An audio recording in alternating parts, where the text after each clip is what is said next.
ಹೆಣ್ಣು ಮಗಳನ್ನು ಅಕಾಮಡೇಟ್ ಮಾಡ್ಲಿಕ್ಕೆ ಇವ್ರಿಗೆ ಯೋಗ್ಯತೆ ಇಲ್ಲ. ಎಲ್ಲರಿಗೂ ಗೊತ್ತಿದೆ 1.5 ವರ್ಷ ಆದ್ಮೇಲೆ ಈ ಅಡುಗೂರು ಕಾಣೋದಿಲ್ಲ, ಅದರಲ್ಲಿ ಇರೋರು ಕಾಣೋದಿಲ್ಲ ಅಂತ ಗೊತ್ತಿದೆ. ನಮಸ್ಕಾರ ವೀಕ್ಷಕರೇ, ದ ಫೆಡರಲ್ ಕರ್ನಾಟಕದ ಸ್ಪೆಷಲ್ ಆಕ್ಟ್ 7 PM ಕಾರ್ಯಕ್ರಮಕ್ಕೆ ಸ್ವಾಗತ. ನಾನು ವಿಜಯ್ ಜೋನಹಳ್ಳಿ. ರಾಜ್ಯದಲ್ಲಿ ನಡೀತಿರುವಂಥ ಒಂದಷ್ಟು ಬೆಳವಣಿಗೆಗಳು, ಸಚಿವ ಸಂಪುಟ ವಿಸ್ತರಣೆ ನಂತರ ಕಾಂಗ್ರೆಸ್ನಲ್ಲಿ ಅಸಮಾಧಾನ ಸ್ಫೋಟ ಆಗಿರುವಂಥದ್ದು ಮತ್ತು ಈ ಸಂಬಂಧಪಟ್ಟಂತೆ ಸಚಿವ ಸಂಪುಟ ರಚನೆಯ ನಂತರ ನಡೆದಂಥ ಬೆಳವಣಿಗೆಗೆ ಸಂಬಂಧಪಟ್ಟಂತೆ ಪ್ರತಿಪಕ್ಷ ಹೇಗೆ ನೋಡುತ್ತೆ ಅನ್ನೋದನ್ನು ವಿಧಾನ ಪರಿಷತ್ನ ಪ್ರತಿಪಕ್ಷ ನಾಯಕರಾದಂಥ ಛಲವಾದಿ ನಾರಾಯಣಸ್ವಾಮಿ ನಮ್ಮ ಜೊತೆ ಇದ್ದಾರೆ. ಸರ್, ಕಾರ್ಯಕ್ರಮಕ್ಕೆ ಸ್ವಾಗತ. ಸೊ ಈ ಸಚಿವ ಸಂಪುಟ ವಿಸ್ತರಣೆ ಆಗಿರುವಂಥದ್ದು ಒಂದು ಕಡೆ ಅಸಮಾಧಾನ ಸ್ಫೋಟ ಆಗ್ತಾ ಇರುವಂಥದ್ದು, ಪ್ರತಿಪಕ್ಷವಾಗಿ ನೀವು ಇದನ್ನು ಹೇಗೆ ನೋಡ್ತೀರಾ ಅಥವಾ ಸಚಿವ ಸಂಪುಟ ರಚನೆ ನೀವು ಹೇಗೆ ನೋಡ್ತೀರಾ? ಸಚಿವ ಸಂಪುಟ ರಚನೆಯನ್ನ ಮುಖ್ಯಮಂತ್ರಿಗಳು ಮಾಡಬೇಕು. ಇದು ಮುಖ್ಯಮಂತ್ರಿಗಳು ಮಾಡಿದ್ದಲ್ಲ. ಆ ಲಿಸ್ಟ್ ಅಲ್ಲಿ ನೇರವಾಗಿ ಬರೆದಿದ್ದಾರೆ. AICC ಅಧ್ಯಕ್ಷರು ಇದನ್ನ ಸೆಲೆಕ್ಟ್ ಮಾಡಿದ್ದಾರೆ, ಇದನ್ನ ಮುಖ್ಯಮಂತ್ರಿಗಳಿಗೆ ಕಳಿಸಿದ್ದೀವಿ ಅಂತ. ಅಲ್ಲಿಗೆ ಮುಖ್ಯಮಂತ್ರಿ ಕೆಲಸ ಏನಿರುತ್ತೆ? ಅವ್ರದ್ದು ಏನಿಲ್ಲ, ಹೋಗೋದು ಅಲ್ಲಿ ಫೋಟೋ ಸೆಷನ್ಗೆ ನಿಂತ್ಕೊಳ್ಳೋದು, ಅದೊಂದು ಬಿಟ್ಟರೆ ಏನೂ ಇರಲಿಲ್ಲ. ಆ ಕಾರಣದಿಂದ ಅವರು ಹೇಳಿದ್ದಾರೆ, ಏನೋ ಗೊಂದಲಗಳಾಗಿ ಯಾರಾದರೂ ರಾಜೀನಾಮೆ ಕೊಟ್ಟರೆ 5 ನಿಮಿಷದಲ್ಲಿ ರಾಜೀನಾಮೆ ಅಂಗೀಕಾರ ಮಾಡ್ತೀನಿ ಅಂತೂ ಹೇಳಿದ್ದಾರೆ. ನೋಡಿ ಎಷ್ಟು ಸರಿ ಇದೆ ಅದು. ಯಾಕೆ ಅಂತಂದರೆ ಅವ್ರಿಗೆ ಸಂಬಂಧವಿಲ್ಲದಿದ್ದ ಲಿಸ್ಟು, ಯಾರೋ ಮಾಡಿದ್ದ ಲಿಸ್ಟ್ಗೆ ನೀವು ಮುಖ್ಯಮಂತ್ರಿಗಳನ್ನು ಬ್ಲೇಮ್ ಮಾಡೋದ್ರಲ್ಲಿ ಏನು ಅರ್ಥ ಇದೆ? ಆ ಕಾರಣದಿಂದ ಅವ್ರು ಹೇಳಿರೋದು ಸರಿ ಇದೆ. ಒಂದು ಸಾರಿ ಮುಖ್ಯಮಂತ್ರಿಗಳು ಓತ್ ಕೊಡಿಸಿದ ಮೇಲೆ ನೀವು ಅವರ ತಳಗಡೆ ಬಂದುಬಿಡ್ತೀರಿ. ಯಾರೋ ಮಾಡಿದ್ದಕ್ಕೆ ನೀವು ಕೊಡಿಸಿ ಕೆಲಸ ಮಾಡೋದನ್ನು ಬಿಟ್ಟು ನೀವು ರಿಸೈನ್ ಮಾಡ್ತೀನಿ ಅಂತಂದರೆ ಅವ್ರು ಹೇಳಿರೋದು 100ಕ್ಕೆ 100 ಸರಿ ಇದೆ. ಯಾವತ್ತೂ ಪದ್ಧತಿ ಈ ರೀತಿ ಇರೋದೇ ಇಲ್ಲ. ಅವರವ್ರಿಗೆ ಪ್ರೊರಗೇಟಿವ್ಗೆ ಬಿಟ್ಟಿದ್ದು. ಆಮೇಲೆ ಕಾಂಗ್ರೆಸ್ಸು ಎಂಥ ಕೆಟ್ಟ ನಡವಳಿಕೆಯನ್ನು ಮಾಡ್ತದೆ ಅಂತ, ತಳಮನೆಯ ಅಧ್ಯಕ್ಷರು ಮತ್ತು ಉಪಾಧ್ಯಕ್ಷರು, ಮೇಲ್ಮನೆಯ ಸಭಾಪತಿಗಳು, ಉಪಸಭಾಪತಿಗಳು, ಇವು ಆ ಒಂದು ಸದನಗಳ ಆಸ್ತಿ. ತೀರ್ಮಾನಗಳು ಅಲ್ಲೇ ಆಗ್ತವೆ. ನೀವು ತೀರ್ಮಾನ ನಿಮ್ಮ ಪಕ್ಷದನ್ನು ನೀವು ಒಳಗಡೆಯಿಂದ ಹೇಳ್ಕೊಳ್ಬೋದು ಅಷ್ಟೇ. ಆದರೆ ಲೆಟರ್ ಹೆಡ್ಡಲ್ಲಿ ಇವತ್ತು ಅನೌನ್ಸ್ ಮಾಡಿಬಿಟ್ಟಿದ್ದಾರೆ. ಈ ಲೆಟರ್ ಹೆಡ್ಡಲ್ಲಿ ನೋಡಿ, ಚೇರ್ಮನ್ ಸಲೀಂ ಅಹಮದ್, ಅಂದರೆ Saleem Ahmed chairperson, deputy chairperson Umashree. ಆಯ್ತಾ? ಮಾಡ್ಬೋದಾ ಇದು? ಲೆಟರ್ ಹೆಡ್ಡಲ್ಲಿ ಮಾಡ್ಬೋದಾ ಇವರು? ಸಂವಿಧಾನಕ್ಕೆ ಬೆಲೆ ಇದೆಯಾ? ಸಂವಿಧಾನದ ಇದು ಆಶಯಗಳು ಇದಕ್ಕೇನಂತ ಗೊತ್ತಿದೆಯಾ ಇವ್ರಿಗೆ? 65-70 ವರ್ಷ ದೇಶ ಆಳಿದ್ದೀರಿ, ನಿಮಗೆ ಕಾಮನ್ ಸೆನ್ಸೇ ಇಲ್ಲ ಅನ್ನೋದು ಗೊತ್ತಾಗಲ್ವಾ ಇದರಲ್ಲಿ? ಈ ಹಿಂದೆ ಸಭಾಪತಿ, ಉಪಸಭಾಪತಿಗಳನ್ನ ಮತ್ತೆ ಸಭಾಧ್ಯಕ್ಷ, ಉಪಸಭಾಧ್ಯಕ್ಷರನ್ನ ಎಲ್ಲೂ ಕೂಡ ಈ ರೀತಿ ಲೆಟರ್ ಹೆಡ್ ಎಲ್ಲೂ ಕೂಡ ಕೊಟ್ಟಿದ್ದು ಉದಾಹರಣೆ ಕೊಡಕ್ ಬರೋದೇ ಇಲ್ಲ. ಅವರು ಯಾವ ಪಕ್ಷದ ಸದಸ್ಯರು ಆಗಿರೋದಿಲ್ಲ. ಇದು ಅಲಂಕರಿಸಿದ ತಕ್ಷಣ ಅವರು ಪಕ್ಷಕ್ಕೆ ರಿಸೈನ್ ಮಾಡಿ ಬಂದ್ಬಿಡ್ತಾರೆ. ಇವರು ಈ ರೀತಿ ಮಾಡಿರೋದು ಸೊ ಎಷ್ಟು ಕಾನೂನು ಬಾಹಿರ. ಅದಾದಮೇಲೆ legislative council chairman Saleem Ahmed ಅಂತ ಹೇಳಿದಿರಲ್ಲ, ಖಾಲಿ ಇದೆಯಾ ಅದು? ಈಗ ಹೊರಟ್ಟಿಯವರಿದ್ದಾರೆ, ರಿಸೈನ್ ಮಾಡಿದ್ದಾರೆ ಅವರು. ಯಾಕೆ ಮಾಡಬೇಕು? ಅದಾದಮೇಲೆ ಯಾವತ್ತೂ ಕೂಡ ವಿರೋಧ ಪಕ್ಷ, ಇದರಲ್ಲೂ ಚೇರ್ಮನ್ನು ವಿರೋಧ ಪಕ್ಷದವರು ಆಗಿದ್ದರೂ ಕೂಡ ಕಾಂಗ್ರೆಸ್ ಅಧಿಕಾರದಲ್ಲಿದ್ದರೆ ಅವರನ್ನು ಯಾವತ್ತೂ ತೆಗೆದಿಲ್ಲ. ನಂಬರ್ 1. ಕಾಂಗ್ರೆಸ್ನವರು ಚೇರ್ಮನ್ ಆಗಿದ್ರೂ ವಿರೋಧ ಪಕ್ಷಗಳು ಅಧಿಕಾರದಲ್ಲಿದ್ದಾಗ, ಅದು BJP ಇರ್ಬೋದು, ಜನತಾದಳ ಇರ್ಬೋದು, ಹೆಗ್ಡೆ ಕಾಲದಿಂದ ಯಾವುದೇ ಸಂದರ್ಭದಲ್ಲಿ ಅವರನ್ನು ತೆಗೆಯೋದಿಲ್ಲ. 1. ಎರಡನೇದು, ಲೋವರ್ ಹೌಸಲ್ಲಿ, ಅಸೆಂಬ್ಲಿಯಲ್ಲಿ ಅದು ಟರ್ಮೇ ಫಿಕ್ಸ್ ಆಗಿಬಿಡ್ತದೆ. 5 ವರ್ಷ. ಈಗ ನೀವು ಅಧಿಕಾರಕ್ಕೆ ಬಂದ ತಕ್ಷಣ ಅಪಾಯಿಂಟ್ ಮಾಡಿದ್ರೆ 5 ವರ್ಷ ನಿಮ್ಮದು ಡಿಸಾಲ್ವ್ ಆಗೋವರೆಗೆ ಅದು ಇದ್ದೇ ಇರ್ತದೆ. ಅದಾದಮೇಲೆ ಬೇರೆಯವರು ಬರ್ತಾರೆ, ಅದು ಸರಿ. ಅಪ್ಪರ್ ಹೌಸಲ್ಲಿ ಯಾವತ್ತೂ ಇರೋದಿಲ್ಲ. ಆ ವ್ಯಕ್ತಿ ಯಾರು ಆ ಚೇರಲ್ಲಿ ಕೂತ್ಕೋತಾರೋ ಅವರ ಅವಧಿ ಇರುವವರೆಗೆ ಅವರೇ ಇರ್ತಾರೆ. ಅದು ಅವರ ಅವಧಿ ಮುಗಿದ ಮೇಲೆ ಮತ್ತೊಬ್ಬರನ್ನು ನೀವು ಆಯ್ಕೆ ಮಾಡಬಹುದು. ಅದು ಅಲ್ಲೇ ಸದನದಲ್ಲೇ ನಡೀತದೆ, ಅಲ್ಲೇ ಮುಗೀತದೆ. ಅಂಥದ್ದನ್ನು ಇವತ್ತು ಆ ಚೇರ್ಗೂ ಕೂಡ ಅಪಮಾನ ಈ ಕಾಂಗ್ರೆಸ್ ಮಾಡಿದೆ. ಇದೊಂದು ಹೊಸ ಸಂಪ್ರದಾಯಕ್ಕೆ ನಾಂದಿಯಾಡಿದ್ದಾರೆ ಅಂತ ಹೇಳುವ ಇದು ಹೊಸ ಸಂಪ್ರದಾಯ ಅಂತ ಹೇಳಲ್ಲ, ಕೆಟ್ಟ ಸಂಪ್ರದಾಯ ಅಂತ ಹೇಳುತ್ತೆ. ಕೆಟ್ಟ ಸಂಪ್ರದಾಯ ಹೇಳಿದ್ದಾರೆ. ಈ ಮೂಲಕ ಇವಾಗ ಈ ಸಭಾಪತಿ ಮತ್ತು ಉಪಸಭಾಪತಿ, ಸಭಾಧ್ಯಕ್ಷ, ಉಪಸಭಾಧ್ಯಕ್ಷನ ಲೆಟರ್ ಕೊಟ್ಟಿರುವಂತ ಹಿನ್ನೆಲೆಯಲ್ಲಿ ಇದು ಕಾನೂನಾತ್ಮಕವಾಗಿ ಹೆಂಗೆ ಇದನ್ನ ಸಂವಿಧಾನ ವಿರೋಧಿ ಆಗುತ್ತೆ, ಅಥವಾ ನೀವು ಇದನ್ನ ಯಾವ ರೀತಿ ನೀವು ಸದನದಲ್ಲಿ ಪ್ರಶ್ನೆ ಮಾಡ್ತೀರಾ? ಅಲ್ಲ, ನಾವು ಅಲ್ಲಿ ಪ್ರಶ್ನೆ ಮಾಡ್ತೇವೆ. ಇದು ಸಂವಿಧಾನ ವಿರೋಧಿ ಹೇಗಾಗತ್ತಂದ್ರೆ, ಇದುವರೆಗೆ ಯಾರು ಕೂಡ ಈ ಸ್ಥಾನಗಳಿಗೆ ಈ ರೀತಿ ಆಯ್ಕೆ ಮಾಡಿ ಕಳಿಸೋದಿಲ್ಲ. ಈ ಆಯ್ಕೆ ಅಲ್ಲೇ ಆಗುತ್ತೆ. ಈ ರೀತಿ ಹೆಸರಿಸದಿದ್ರೆ ಇದು ಮುಗುಮ್ಮಾಗಿ ಬರುತ್ತೆ. ಆ ಪಕ್ಷದಲ್ಲಿ ತೀರ್ಮಾನ ಆಗುತ್ತೆ, ಅವ್ರು ಬಂದು ನಾಮಿನೇಷನ್ ಹಾಕ್ಕೊಳ್ತಾರೆ. ನಾಮಿನೇಷನ್ ಹಾಕಿದ ಮೇಲೆ ಎಲೆಕ್ಷನ್ ಅಲ್ಲಿ ಆಗ್ತದೆ. ಅಂದ್ರೆ ಸಭಾಧ್ಯಕ್ಷ ಸಭಾಪತಿ ಸ್ಥಾನಗಳಿಗೆ ಇದೊಂದು ರೀತಿಯಲ್ಲಿ ಅಗೌರವವಾಗಿದೆ ರೀತಿಯಲ್ಲಿ ಅಂತಾನೆ. 100% ಅಗೌರವ. ಮತ್ತೊಂದು ಸಚಿವ ಸಂಪುಟ ರಚನೆಯಲ್ಲಿ ನೀವು ನೋಡ್ತಾ ಇರುವಂಥದ್ದು ಎರಡೆರಡು ಸರಿ ಪಟ್ಟಿ ಚೇಂಜ್ ಆಯಿತು, 4 ಗಂಟೆ ಇದ್ದಿದ್ದು 5 ಗಂಟೆಗೆ ಮುಂದೂಡಲಾಯಿತು, ಸಾಕಷ್ಟು ಸರ್ಕಸ್ ಆಯಿತು, ಮಹಿಳಾ ಕೋಟಾದಲ್ಲಿ ಕೊಟ್ಟಿದ್ದ ಸ್ಥಾನವನ್ನು ಕೂಡ ಅವರು ವಾಪಸ್ ತೆಗೆದುಕೊಂಡ್ರು. ಇದನ್ನೆಲ್ಲ ಯಾವ ರೀತಿ ನೋಡ್ತೀವಿ? ನೋಡಿ, 2 ತಿಂಗಳಾಗಿತ್ತು ಕ್ಯಾಬಿನೆಟ್ ರಿಸಫಲ್ ಆಗಿ. 2 ತಿಂಗಳು ಉಳಿದ 20 ಇದು ಮಂತ್ರಿಗಿರಿಯನ್ನ ಹರಾಜುಗಿಡಲಾಗಿತ್ತು.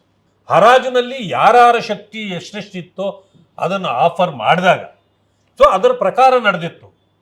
ಪಟ್ಟಿ ಆದಮೇಲೂ ಕೂಡ ಕೆಲವು ಸಾರಿ ನಾನು ಇನ್ನೂ ಹೆಚ್ಚು ಕರಿಬಹುದು ಅಂತ ಕರೀತಾರಲ್ಲ, ಹಂಗಾಗಿ ಹಲವು ಮಲ್ಲಿಕಾರ್ಜುನ್ ಅಂತವ್ರವೆಲ್ಲನೂ ಬದಲಾದವು. ಆದರೂ ಕೂಡ ನೋಡಿ, ಒಂದು ಹೆಣ್ಣು ಮಗಳನ್ನು ಅಕಾಮಡೇಟ್ ಮಾಡಲಿಕ್ಕೆ ಇವ್ರಿಗೆ ಯೋಗ್ಯತೆ ಇಲ್ಲ. ನಾವು ಮಹಿಳೆಯರ ಪರ ಇದರಲ್ಲಿ ಪಾರ್ಲಿಮೆಂಟ್ನಲ್ಲಿ ಮಹಿಳಾ ರಿಸರ್ವೇಷನ್ ನಾವು ತಂದರೆ ಅದನ್ನು ವಿರೋಧ ಮಾಡಿಬಿಟ್ರು. ಆದರೆ ನಾವು ಮಹಿಳೆಯರ ಪರ, ನಾವೇ ಮೊದಲು ತಂದಿದ್ದು ಅಂತ. ಅದೇ ತ್ರಿಬಲ್ ತಲಾಖ್ ವಿಷಯದಲ್ಲಿ ವಿರೋಧ ಮಾಡಿಬಿಟ್ರು. ನಾವು ಅವರಿಗೆ ಆ ಹೆಣ್ಮಕ್ಕಳಿಗೆ ಅವರಿಗೆ ಭವಿಷ್ಯಕ್ಕೆ ಒಂದು ಇದನ್ನು ಕೊಟ್ಟಿದ್ದು ಮೋದಿಜಿಯವರು. ಆದರೆ ಇಂಥವುಗಳನ್ನೆಲ್ಲ ವಿರೋಧನೂ ಮಾಡ್ತಾರೆ. ಇಲ್ಲಿ ಹೆಣ್ಣು ಮಕ್ಕಳನ್ನ ಅಕಾಮಡೇಟ್ ಮಾಡಲಿಕ್ಕೂ ಇವ್ರಿಗೆ ಯೋಗ್ಯತೆ ಇಲ್ಲ. ಅಲ್ಲಿ ನೋಡಿದ್ರೆ ಮಹಿಳೆಯರ ಪರ ಅಂತಾರೆ. ಈಗ ಕಾಂಗ್ರೆಸ್ನಲ್ಲಿ ಇರ್ತಕ್ಕಂಥ ಮಹಿಳಾ ಮುಖಂಡರುಗಳು ಇದರ ಬಗ್ಗೆ ಯೋಚನೆ ಮಾಡಲಿ.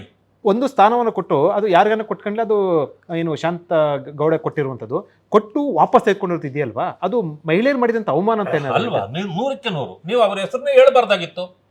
ಹೇಳಿದ ಮೇಲೆ ಅವ್ರನ್ನ ಯಾಕೆ ತಡೆದಿದ್ದೀರಿ? ನಿಮ್ಮ ಎತ್ತರಕ್ಕೆ ತೂಗಲಿಲ್ಲ ಅಂತಲಾ? ಕಾರಣ ಏನಿದೆ ಹೇಳ್ಬೇಕಲ್ಲ, ಜನರಿಗೆ ಹೇಳ್ಬೇಕಲ್ಲ ಅವರು.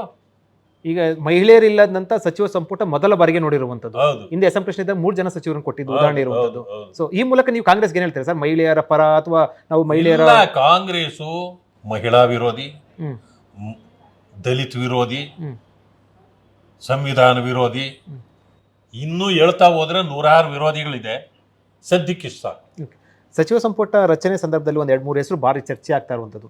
ನೀವು ಹೋರಾಟ ಮಾಡಿದಂಥ ನಾಗೇಂದ್ರ ಅವರ ಹೆಸರು ಚರ್ಚೆ ಆಗ್ತಾ ಇರುವಂಥದ್ದು. ಸೊ ಇದನ್ನೆಲ್ಲ ನೋಡಿದ್ರೆ ಯಾವ ರೀತಿ ನೀವು ಇದನ್ನ ನೋಡ್ತೀರಾ? ನೀವು ನೋಡಿ, ಋಣ ತೀರ್ಸೋದು ಅಂತಾರಲ್ಲ, ಅದು ಪಾಪ ಅಷ್ಟು ದುಡ್ಡು ಅವರು ಕದ್ರು ಕಾಂಗ್ರೆಸ್ ಕೊಡದೆ ಇದ್ರ ಕೊಟ್ಟಿದ್ದಕ್ಕೆ ಸೊ ಅದರ ಋಣ ಪಾಪ ನಮ್ಮಿಂದ ಅವ್ರಿಗೆ ಅನ್ಯಾಯ ಆಗಿದೆ, ಎಲ್ಲ ಅವ್ರೇನು ತಿಂದಲ್ಲ ನಮಗೆ ಕೊಟ್ಬಿಟ್ಟವ್ರೆ ಅಂತ ಅನಿಸಿ ಬಹುಶಃ ಅವ್ರಿಗೆ ಕೊಟ್ಟಿರ್ತಕ್ಕಂಥದ್ದು. ಹಲವು ಹೆಸರುಗಳು ಈ ರೀತಿ ಇದೆ. ಹಂಗಿದ್ದ ಮೇಲೆ ನೀವು ಲಕ್ಷ್ಮೀ ಹೆಬ್ಬಾಳ್ಕರ್ ಅವ್ರಿಗೂ ಕೊಡ್ಬೋದಾಗಿತ್ತಲ್ಲ, ಯಾಕೆ ಅವ್ರನ್ನ ಇವ್ರಿಗೆ ಮಾತ್ರ ಇದು ಮಾಡಿ ಅವ್ರಿಗೆ ಯಾಕೆ ಮೋಸ ಮಾಡಿದ್ದಾರೆ ನೀವು? 5,000 ಕೋಟಿ ಮಹಿಳೆಯರಿಗೆ ಹಣನೇ ರೀಚ್ ಆಗಿಲ್ಲ ಅಂತೇಳಿ ನಾವು ಇದು ಮಾಡಿ ಇದುವರೆಗೂ ಅದು ಬಂದೇ ಇಲ್ವಲ್ಲ, ಅದು ಎಲ್ಲೋಯ್ತು ಹಣ? ಇದಕ್ಕೆ ಇಬ್ಬರು ಮುಖ್ಯಮಂತ್ರಿಗಳು ನಮಗೆ ಉತ್ತರ ಕೊಡಬೇಕಾಗತ್ತೆ. ಅದು ಮಾಜಿ ಮುಖ್ಯಮಂತ್ರಿಗಳಾಗಿದ್ದ ಸಿದ್ದರಾಮಯ್ಯನವರು, ಈಗ ಮುಖ್ಯಮಂತ್ರಿ ಆಗಿರ್ತಕ್ಕಂಥ ಡಿ ಕೆ ಶಿವಕುಮಾರ್ ಇಬ್ಬರೂ ಅವ್ರಿಗೆ ಕೊಡ್ಬೇಕು. ಯಾಕಂದ್ರೆ ಇನ್ನೂ 5,000 ಕೋಟಿ ಜನರಿಗೆ ತಲುಪಿಲ್ಲ. ಈ ಅಸಮಾಧಾನ ಶಾಸಕರು ರಾಜೀನಾಮೆ ನೋಡ್ತಾ ಇದ್ದೀರಾ, ಇದು ಯಾವ ಮಟ್ಟಕ್ಕೆ ಹೋಗುತ್ತೆ ಅಥವಾ ಇದು ಸರಿ ಹೋಗುತ್ತೆ ಅನ್ಸುತ್ತಾ? ಅಲ್ಲ, ಸರಿ ಹೋಗುತ್ತೋ ಬಿಡುತ್ತೋ, ಇದರಲ್ಲಿ ಶಾಸಕರುಗಳು ಕೂಡ ನಮ್ಗೆ ಮತ್ತೇನಾದ್ರೂ ಸಿಕ್ಲಿ ಅಂತ ಬ್ಲಾಕ್ ಮೇಲ್ ಮಾಡಿದ್ರೆ ಅದು ನಮಗೇನು ಸಂಬಂಧ ಇಲ್ಲ.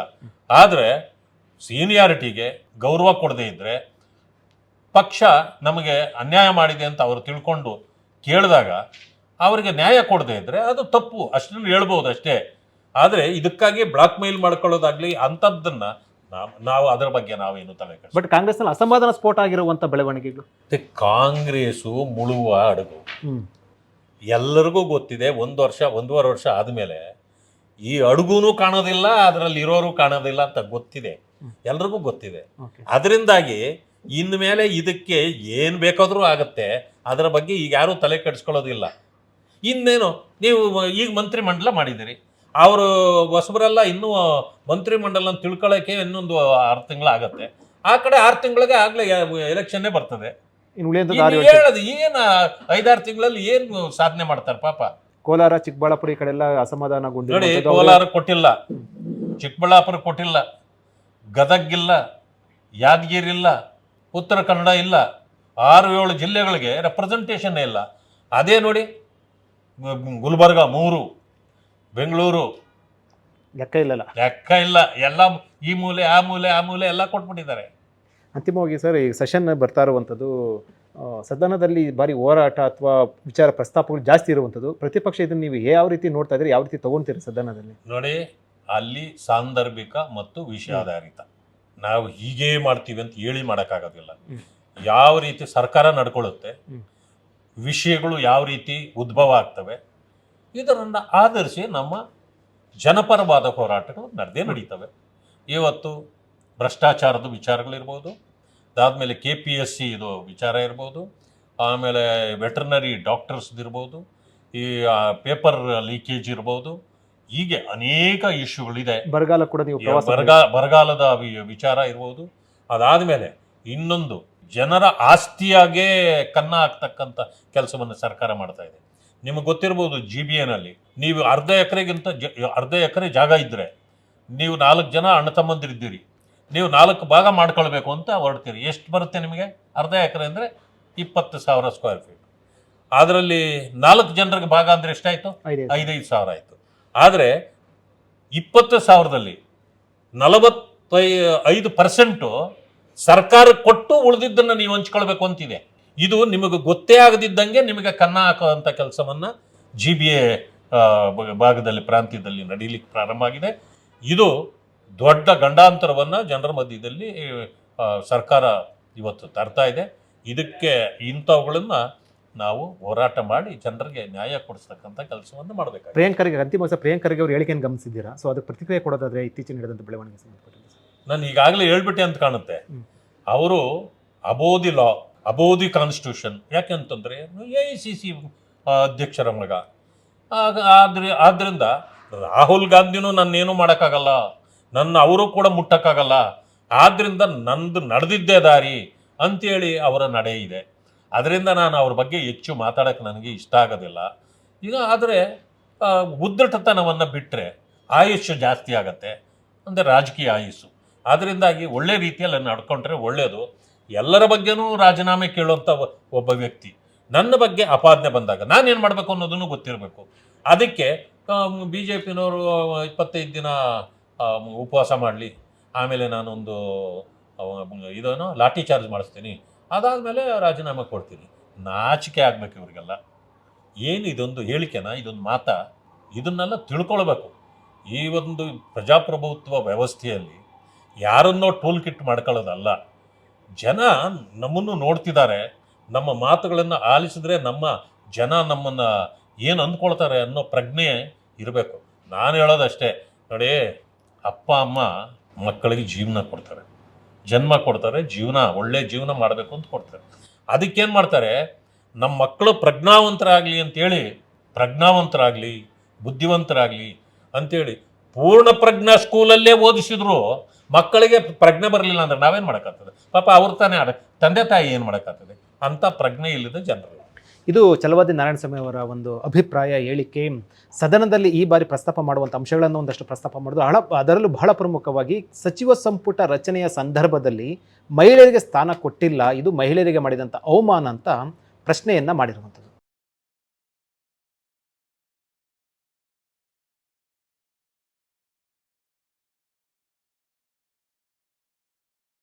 ಸುದ್ದಿ ಅಪ್ಡೇಟ್ಗೆ ಈಗಲೇ the federal Karnataka YouTube page ಅನ್ನು ಸಬ್ಸ್ಕ್ರೈಬ್ ಮಾಡಿ.